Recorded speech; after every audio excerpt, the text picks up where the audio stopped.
In that consensus stage, you get to see everybody's comments, and you get to come through consensus, and you get to see the strength, the opportunities. Here's when you're going to really start looking into some of your other reports. So you may look at your comment tracking matrix to see where they fit. And you're going to start seeing, okay, there was 5 on 1.1A1. 5 of my team leaders identified this as a strength. 2 of them identified them as an OFI.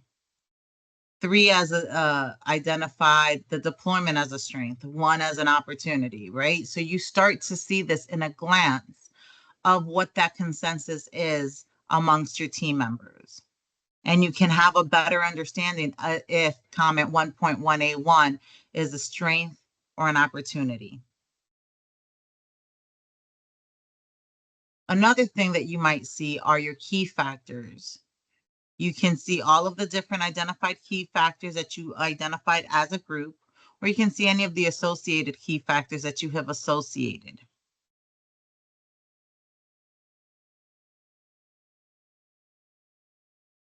Another thing under consensus that you might find quite beneficial is that you're going to start adding site visit issues. These are going to be those questions that you want to take on site. So we're going to say, this is the best comment that aligns with the thought of the team, and we're going to promote that. So if you hover over that plus sign, you see it says promote to consensus. You can hit that plus sign and it's going to push it all the way to the bottom. You're going to see that consensus comment list. You can promote a strength, you can promote an opportunity, you can promote as many as you would like, but we want to keep that to a strength and an opportunity. This is going to be that foundation. So you don't have to start from zero. You're going to build upon your previous comments, your previous statements. You're going to see right here an SVI, and those are going to be those site visit clarification questions that you might have. When you click on that, you're going to see a little tab that says ask a question or add a question. What does that question look like? So you can start typing what that question is, and it gives an opportunity for your team leader to help you out a little bit better. You might be pulling on a string of a comment or a question that has been previously answered or addressed. Or you might be asking the question too much, as we like to call it in Sterlinese. So the question you might want to ask, they might say, hey, bring it down a little bit. Don't ask in regards to the workforce, how do you acknowledge recognition? But you might want to ask the workforce, how do you know that you're doing a good job? How do you know that what you're doing is you're meeting your expectations or you're meeting your goals? Just so that you can start identifying, how do you feel appreciated, right? We're taking away some of those sterling questions because we want to identify what we're looking for. So your team lead will be able to address that. Also, when you're writing those questions, sometimes the organization has uploaded documents that might answer those questions or answer those concerns. So that's under that evaluation filed share files that we talked about, where you can go through all the documents that that applicant has uploaded. A quick word of advice is look through every document, because one, we don't know what they're labeling them as. We don't know what they're calling them. We know what we're looking for. They might label it something else. Their terminology might be different than what we expect.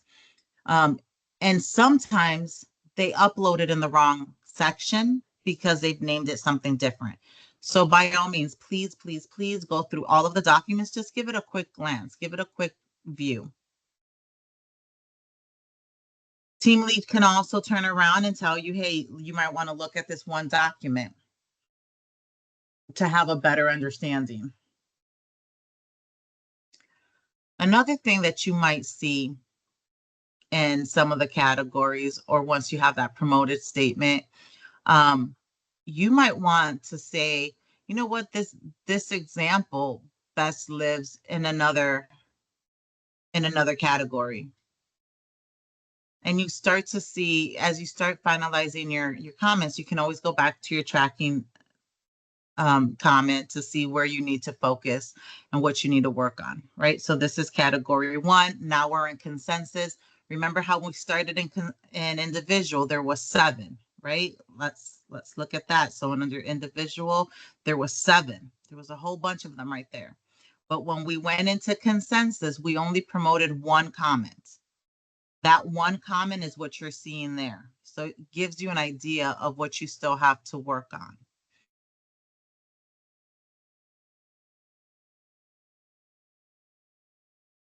Now, as we go working through it, through your consensus, let's move into site visit.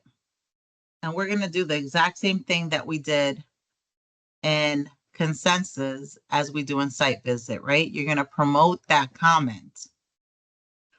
In site visit, though, it does look a little different. In site visit, it does look a little different. I'm going to delete this one because this is the one that I used in my last example, just so that you get an understanding of what we're doing. So here's that consensus comment that we promoted.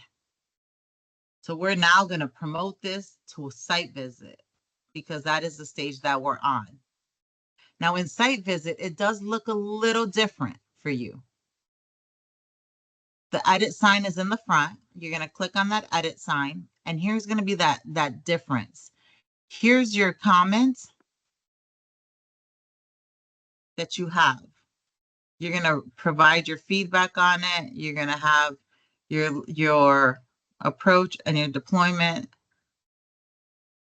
And you can also change these if they're going to change. So for example, if it was an opportunity,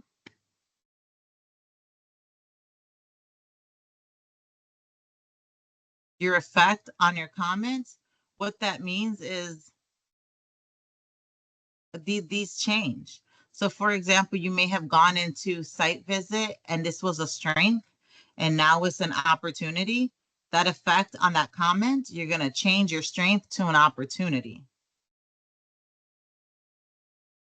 That effect on the comment now changes it. You've changed it up here. You've changed your flags. You've added your notes. You can append your original comment, which is going to copy the exact same comment that you had so that you can make your modifications, right? So now remember, this used to be a strength. The organization does not. Now it's not, it is not evident, and we take all of that away. Remember, now they either do or they don't. We're at site visit. We have plenty of opportunity to ask those questions. So now the organization does not have a systematic approach to, does not have an approach to listen to, interact with, or your customers to obtain actionable information, right? So now they don't do it. We can make our modifications. We can make our changes. Now we can save, we can go back to it, make sure that we've addressed everything, but also when you're going back to your tracking matrix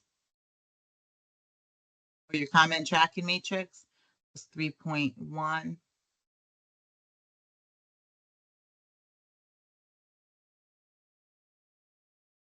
Now we have that one that used to be a strength. Now we have it in red. That is our opportunity, right? So in site visit, you can make those modifications and you see this changing in real time. Few things that you can do is those site visit issues that you just did, you can run a report. If you're anything like me, I'm an overachiever. I like to have conversations in my interviews. I don't want to read questions. So what I do is I generate a report with all of my comments on there because I can specify those categories that I'm working on. And I can ask those questions or learn those questions. So when I'm having a discussion, it can be a conversation. I'm not just sitting there reading questions. Another aspect in your super user, your Apex super user is going to probably help you with this, is those site visit items, all of those questions, they can actually download them into an Excel spreadsheet, send them out. When they get them back with all the questions answered, they can upload and process the responses, and they can close out all of those pending questions for us. So why is that helpful? Because on your last day that you've had site visits, so let's say you're around day 3, and they ask, is there anybody that we need to pull to have any last minute questions answered? By running that report and seeing what questions you still have opened will give you an understanding of who you might need to speak with the next day. I might still need to speak with my senior leader or the senior leader of the organization, as it's not clear to me still how they're setting that mission, vision, and value. Or I may need to speak to frontline because it's still not clear to me how, they are getting rewarded, or how they feel safe, right? So let's have those conversations. And that'll give you a quick glimpse of what you need to be prepared for that last day before you hit the end of site visit. Because remember, once we come off of site, we don't have access to our applicants anymore. This is the time to make sure that we're asking all of those necessary questions to give that meaningful feedback report. And now, as you see, we've finished out site visit. You have worked all that you can. Your team lead will be working with you to make sure that all of the questions are addressed, all of the categories are done, and you'll see that through that comment tracking matrix as it goes filling in with all of the team members. And that is Apex in a nutshell. It is very, very user-friendly. Pretty much a lot of click and goes. Gordon, is there anything that you think that I've missed? You're muted. You forgot to tell me I was muted up front, but